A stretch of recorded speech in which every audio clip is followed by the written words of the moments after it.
Boa noite, professor. Bem, essas são as minhas considerações sobre fonêmica, certo? Então, pelo que eu percebi, a fonêmica ela vai se preocupar aí com a organização da cadeia, né, da fala, né? E essa organização ela não é aleatória, ela tem princípios, ela segue regras, certo? E, bem, então, para considerar mais algumas coisas, eu vou dar um exemplo aqui que no português, né, nós não temos aí vogais, né, ocupando as margens silábicas, né, como eu já li também no livro da Thaís Cristófaro, né. Então a gente percebe que há certos princípios, né, de organização, né, que eles são próprios aí da língua portuguesa, né, de qualquer outra língua.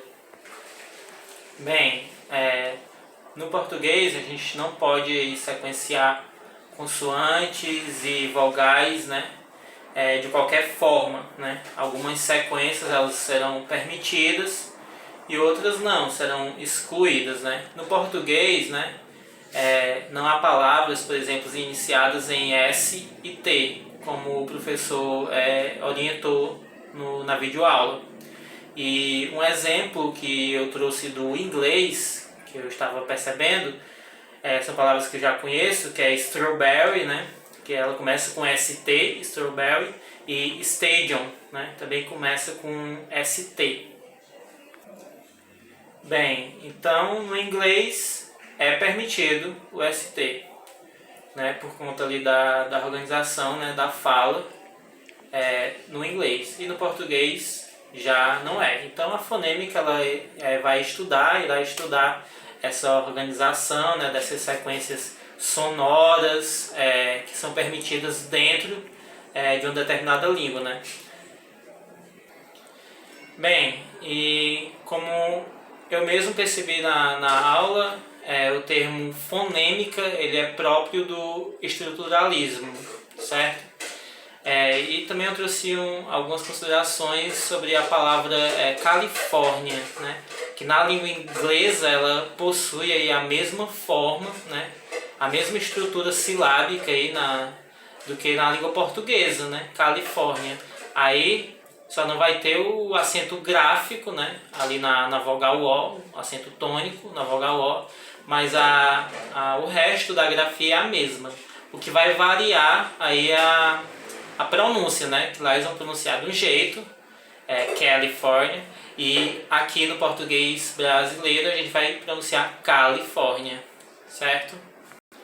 E isso ocorre justamente porque as línguas elas são variáveis, né? As pronúncias são variáveis, né? Portanto, podemos ter sons, né, parecidos, né? Mas eles nunca serão idênticos, né? Já que a pronúncia ela vai variar de falante para falante, né? Dentro mesmo do português, aí nós encontramos várias, né, variáveis da língua, como, por exemplo, no Nordeste, aqui na nossa situação regional do Nordeste, nós falamos de um determinado jeito, e lá no Sul de outro, né, de outra maneira, que se fala as mesmas palavras, né, a mesma língua falada de várias maneiras. Bem, na palavra New York, né, que eu trouxe também da língua inglesa, a gente precisa traduzir parte dela, no caso new, né, que é novo ou nova, e o York, aí no caso seria um lugar, né, então a gente tenta adequar para o português, né, colocando o I, o O, o R, o Q, o U e o E, York. Já no inglês seria o Y, o O, o R e o K, certo? Então a gente tenta aí, né, trazer esses fonemas aí para a nossa língua, né, um modo que nós íamos conseguir falar, pronunciar essa palavra. Bem, e no português a gente tem esse padrão, né, vogal, consoante, consoante, vogal, sempre seguindo essa estrutura silábica, certo? Já entrando aí nesse outro tema, né, da estrutura silábica, que as vogais elas ocupam a posição chamada de núcleo, né, ou o chamado também de pico silábico, né, e as consoantes e semivogais Bem, e as consoantes, né, elas ocupam, as consoantes e as semivogais, elas ocupam as posições periféricas, né, da sílaba, né. A posição periférica também tem a pré-vocálica, né, que foi falado dentro da aula também, que ela corresponde aí à parte anterior, né, ao núcleo, né, a palavra.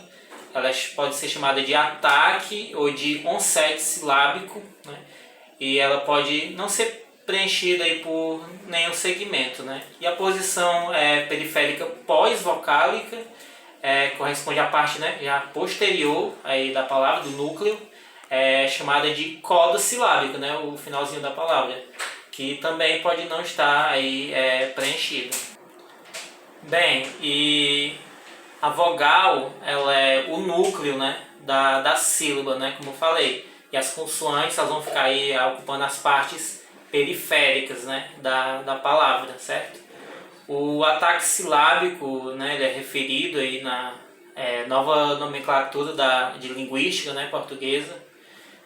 O ataque, né, que é a par da rima, ele é uma constituinte de sílaba, né?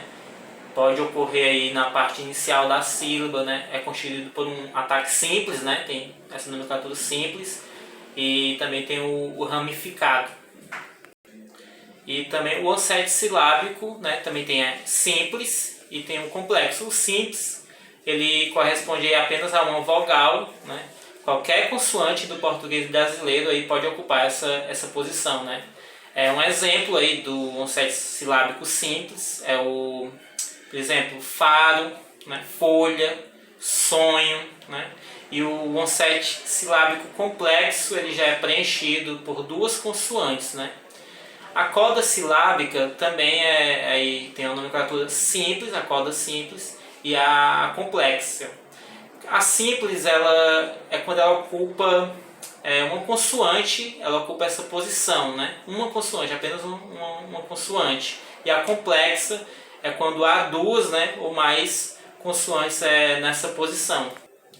Bem, interessante também ressaltar, e através das duas aulas que eu assisti, os vídeos, né, que foram disponibilizados aí no Google Sala de Aula, o arquifonema, que ele também pode aparecer na posição de coda simples, né? Ele também pode aparecer. E os róticos, né, que é os sons aí do R, né, chamado de róticos, que no português a gente possui ali o forte e o fraco, né? É bem interessante isso. Por exemplo, rato, né?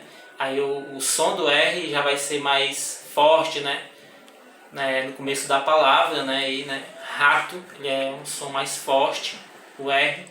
E também tem o mais fraco, né?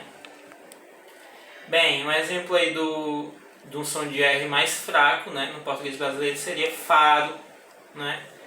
Então, a gente vê aí que há essas duas posições aí do R, né, que elas ocupam aí foneticamente aí na língua. Bem, outra coisa que eu queria ressaltar aí para terminar o vídeo é o crítico, né, que eu achei interessante também, que é uma palavra que depende, né, fonologicamente de outra palavra, né. Pronomes átomos, por exemplo, eles são críticos, né, justamente pela essa dependência, né, do acento, né, essa dependência acentual das palavras, né, aí se tornam dependentes, né. Então é isso, obrigado professor, boa noite.